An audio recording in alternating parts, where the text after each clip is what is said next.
2 spoon போதும் உங்க பிரச்சனைகளை கட்டுப்படுத்த. லயன் டேட் சிரப், தினமும் 2 spoon Lion date syrup. Lion date syrup. Hindu Dharma Seva அறக்கட்டளை நடத்தும் சுதேசி திருவிழா நாள் 26, 27, 28. இடம் காமராஜர் கல்லூரி, தூத்துக்குடி.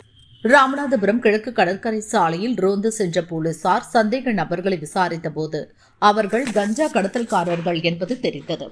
அவர்கள் அளித்த தகவல் படி ராமநாதபுரம் தெற்குவாணி வீதி பகுதியில் தென்னந்தோப்புக்கு நடுவே உள்ள வீட்டில் பதுக்கி வைத்திருந்த 1.5 கோடி மதிப்புள்ள 564 கிலோ கஞ்சாவை பறிமுதல் செய்தனர். ஆந்திராவின் விஜயவாடாவில் இருந்து மஞ்சள், மிளகாய், ஏலக்காய் ஏற்றி வரும் சரக்கு வாகனங்களில் கஞ்சாவையும் மறைத்து வைத்து ராமநாதபுரத்திற்கு கடத்தி வந்துள்ளனர். மண்டபம் அருகே முனைக்காடு கடற்கரையில் இருந்து நாட்டுப்படகில் இலங்கைக்கு கஞ்சா கடத்த திட்டமிட்டு இருந்தது விசாரணையில் தெரியவந்தது.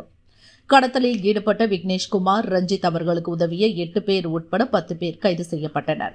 கஞ்சா கடத்தலுக்கு பயன்படுத்திய 4 பைக்குகள், 2 சொகுசு கார்கள் பறிமுதல் செய்யப்பட்டன. வீட்டில் கஞ்சா பதுக்கி வைக்க உதவிய பசுபதி பாண்டியனை போலீசார் தேடுகின்றனர். இந்த கஞ்சா ஸ்மக்லிங்காக தான் கொண்டு வந்திருக்காங்க. ஸோ ஸ்ரீலங்கா கொண்டு போகிறதுக்கு இவன் எப்படின்னா ஃபஸ்ட்டு இங்கே ஸ்டாக் பண்ணுவாங்க. ஸோ உடனே அவங்க எப்படி கோஸ்ட் கார்டு இருக்கும், அதே மாதிரி நம்ம கோஸ்டல் செக்யூரிட்டி குரூப் போலீஸ் இருப்பாங்க, டிஸ்ட்ரிக்ட் போலீஸ் இருப்பாங்க.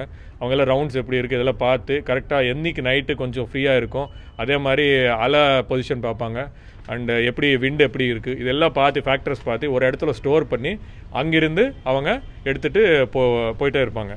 ஸோ அதில் இங்கே இவன் என்ன பண்ணியிருக்காங்கன்னா தெற்குவாணி வீதி வில்லேஜில் ஒரு ஆளோட வீட்டில் ஸ்டோர் பண்ணியிருக்காங்க.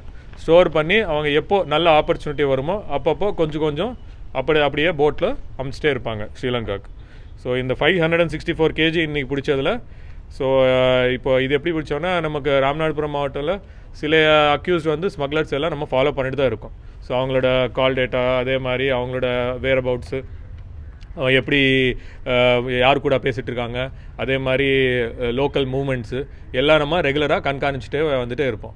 ஸோ அந்த மாதிரி ஆப்ரேஷன் பண்ணும்போது நேற்று நம்ம ஃபாலோ பண்ண ஒரு அக்யூஸ்டு இங்கே கேணிக்கரையில் அவர் மூமெண்ட் இருந்தது. ஸோ அவர் மூமெண்ட் இருக்கும்போது வாட்ச் பண்ணும்போது அதுக்கப்புறம் நம்ம ஆக்ஷன் எடுத்து இன்றைக்கி காலையில் இந்த மாதிரி சீஸ் பண்ணியிருக்கோம். பட் இதில் மெயின் என்னென்னா இவங்கெல்லாம் மெயின் கிங்பின்ஸ் கிடையாது. ஸோ கிங்பிங்ஸ் இனிமேல் தான் அவங்க எல்லாம் பேக்வர்ட் லிங்கேஜஸ், ஃபார்வர்ட் லிங்கேஜஸ்ன்னு சொல்லுவாங்க, அது இனிமேல் தான் ஒர்க் அவுட் பண்ணணும். ஸோ இந்த கஞ்சா எல்லாம் வந்தது ஆந்திர பிரதேஷ். ஸோ ஆந்திர பிரதேஷ் நீட்டாக பேக் பண்ணி அவங்க டிஃப்ரெண்ட் மோட்ஸை இப்போ ரொம்ப அதிகமாக யூஸ் பண்ணுறாங்க பிரெயின் எல்லாம். ஸோ இவங்க இது எப்படி கொண்டு வந்திருக்காங்கன்னா இந்த டர்மரிக்கு, இந்த மிளகா இதெல்லாம் கொண்டு வரும்போது என்ன பண்ணுவாங்கன்னா அது கீழே போடுவாங்க. கீழே தெரியாமல் நம்ம அந்த லாரியில் அப்படி போடுவாங்க. ஸோ இவங்க ஃபோன்ஸ் நம்ம செக் பண்ணும்போது அப்படி கிடச்சிருச்சு.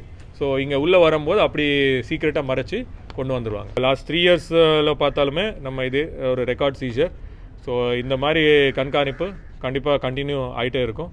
ஸோ எல்லா இந்த ஸ்மக்லர்ஸுக்கு we want to warn us through media also. So இந்த கமர்ஷியல் கேஸில் இன்வால்வ் ஆனீங்கன்னா பெயிலே வராது, அதே மாதிரி நிறைய டைம் உள்ளே இருக்கும் போதே கன்விக்ஷன் வாங்கும். ஸோ அதனால் ப்ளீஸ் சில ஃபிஷர்மேன் ஹெல்ப் பண்ணுறாங்க, அவங்களுக்கு என்னோட வேண்டுகோள். ஸோ இந்த மாதிரி ஆக்டிவிட்டீஸ்க்கெல்லாம் தயவுசெய்து ஹெல்ப் பண்ணாமல் இருக்கிறதுக்கு ஒரு வேண்டுகோள்.